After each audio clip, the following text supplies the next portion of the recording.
Jeff from Harwood Mills. I'm just going to take everyone over this afternoon how to change a blade and how to retract blades on the GT34, GT26 and GT40. So the tools you need is a torque wrench, a 22mm socket, a 6mm Allen key and a shifting spanner.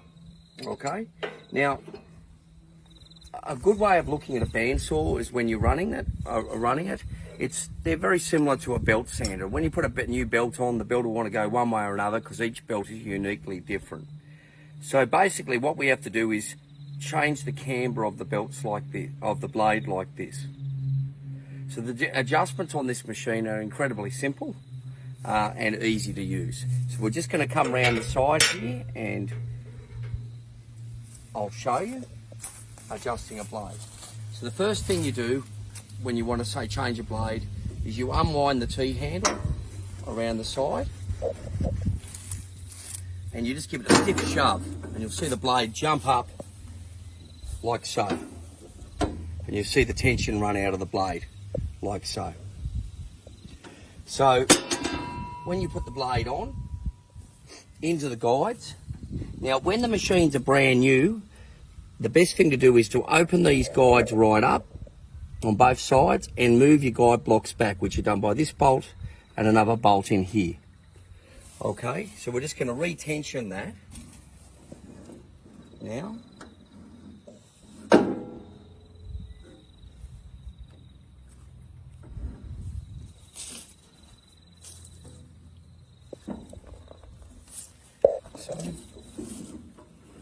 Now, sometimes what will happen when you're retensioning them, because some blades can be looser or different types of blades, you might get your blade, your band wheel at an extreme angle like that. And a lot of people tension them up and it'll stay that way.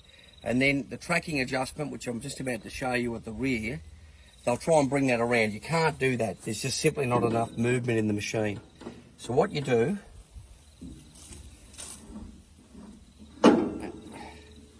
tighten up, and that's sitting fairly well. So we're just going to come around this side of the machine now, and we're going to have a look at the tracking adjustment on this side.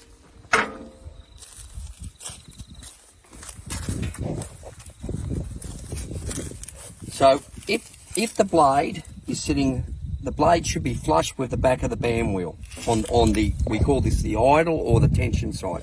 If it's not, and you've got it by eye pretty square, what you do, so if it's the blade is too far forward, you wind in your tracking adjustment, like so. Now they're only small little adjustments, 1/4 inch adjustments, so 1/4 turn adjustments. And then you come around, you spin the blade, turn, always the way it cuts, like so. That's the way it cuts.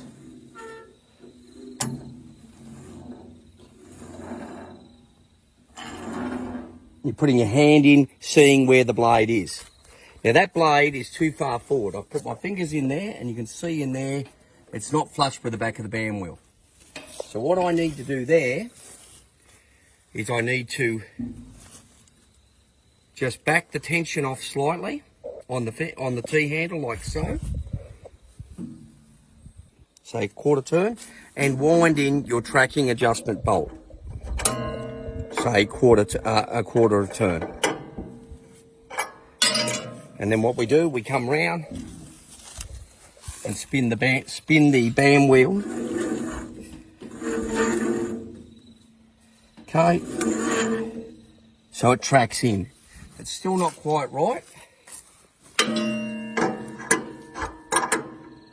Just give that a couple more turns. Now, if that blade was too far, so we're turning that clockwise. If we had the, not quite, turn it some more.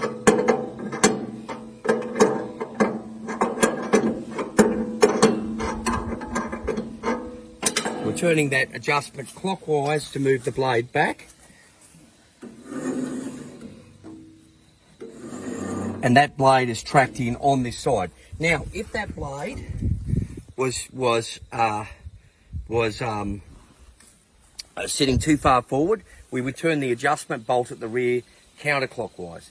Now, I've pretty well much got this firm by hand, just by feel. It's quite firm. But the best thing to do is adjust this, is check your tension when you're learning with a torque wrench. So this is set to 30 foot-pounds. You can, some people go to 35, but you can go between, the variation is 25 to 30 foot-pounds. So I go in the center. So a torque wrench, you can see that's not quite right. And you'll hear it click, click. And that's where the blade is set at tension there, at tension there. Now sometimes when you tension that final tension, it'll pull that band wheel around a little bit. So once you've done your final tension, you come around the front. And what I think will happen is probably that blade will move off the back, which it has. Right, so what we do, we come round and we're going to adjust that counterclockwise.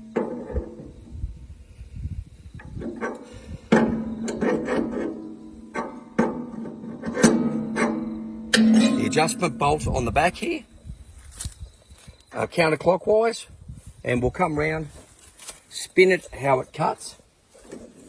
Always turn it the way it cuts. You can see that blade has moved forward and it's in an acceptable position. It's flush with the back.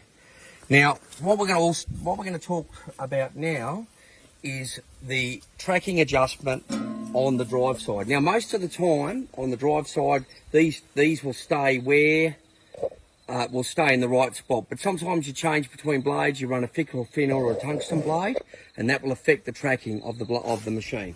We're just going to go around the side here.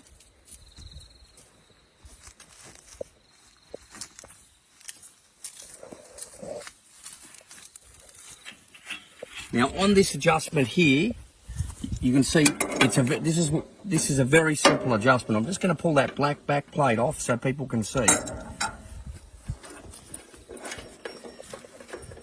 what's inside there. So you're seeing a big shaft in there, right? So if we want to move, if the blade's sitting to, you want the blade about a credit card thickness from the lip, which I'll show in a second inside. So if we wanted to do that, we chase it, we back out, we back. So we want to move it back, we wind out the bolt at the 3 o'clock position and then chase it in with the bolt at the 9 o'clock position. Vice versa, if we want to move it the opposite way, the blade's rubbing too hard on the back of the band wheel, we would wind the bolt at the 3 o'clock position in and the bolt at the 9 o'clock position out. And what that'll do, that will pitch your band like that. Winding it in, pitch like that. Now, quite often these can jam. So what you need to do is adjust your bottom bolt. So you've got some room in there when you're moving, but don't forget to do that back up. The other thing that you do when the machine is new, you put on this side, you put a level on the band wheel and level it up and down like that. So that's done with these verticals. Now, always remember to put your plate back on. You actually do not adjust this side of the machine with that plate missing, because it's that's what holds the blade in. You loosen it a little bit, but you always make sure it's tight. So I'll just go around. I'm going to show you the blades, show you the position on the band wheel that we're looking for.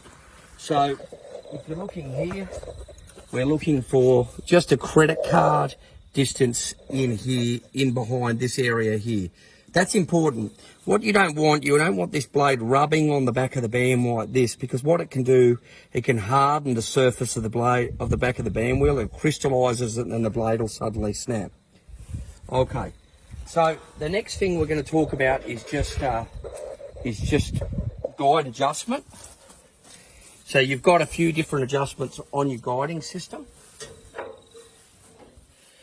Generally, when you've got these at the right distance, so I normally run these about 2 to 3 mil back off the blade on each side, like so.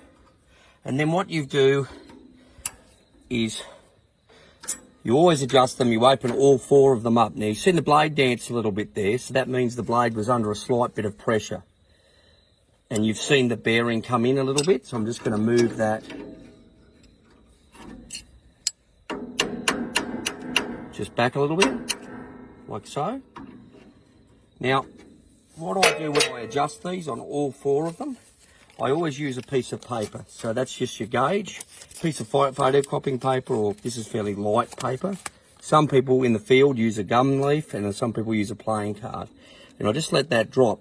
Now, what you've got to be very careful of with these guide adjustments on the machine, and this is adjusted for all 4, you've got to be careful is these are fantastic. Shoe guides, I believe, are the best way to run a band.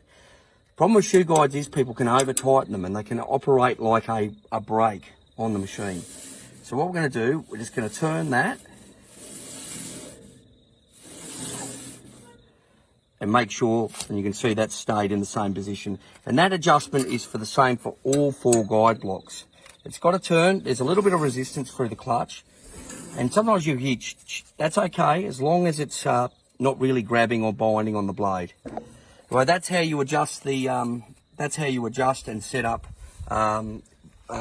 the saw blade and adjust tracking on the sawmill. And that's it. And thank you for your time.